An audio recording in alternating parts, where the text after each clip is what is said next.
महापालिकेला आता नव्या आयुक्तांचे वेध लागले। सध्याचे आयुक्त अजित कारचे यांची बदली होणार असल्याने नवीन आयुक्त कोण असणार याची चर्चा महापालिका वर्तुळात सुरू आहे।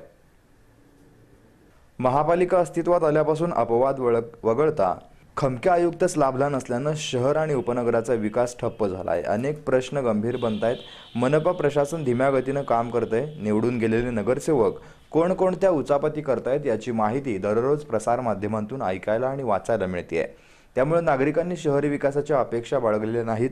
उदासीन नागरिक आणि दिवसेंदिवस वाढत जाणारी खाबुगिरी यामुळे महापालिकेचा पुरता बट्ट्याबोळ झाला असल्याचं स्पष्टपणे दिसून येत आहे। एक ना अनेक प्रश्न दिवसेंदिवस गंभीर बनत चाललेत। सत्तेवर कुणीही असो, पण महापालिकेच्या कारभारात कधीच पारदर्शकता आलेली नाही। प्रत्येक जणांचे सोयीनुसार राजकारण आणि शह प्रतिशह यामुळे विकासावर परिणाम होतोय। अनेक गैरव्यवहार झाल्याने भरीव स्वरूपाची विकासकामे होण्याऐवजी सत्ताधारी आणि विरोधक सोयीच्या राजकारणामुळे विरोधक कोण आणि सत्ताधारी कोण हेच समजत नाहीये। महापालिकेच्या आयुक्तांची बदली होईल, पण येणारे आयुक्त हे कार्यक्षम आणि पारदर्शी कारभार करतील अशी अपेक्षा नागरिकांतून व्यक्त केली जाते। नजीर बारगीर, बालाजी न्यूज, सांगली।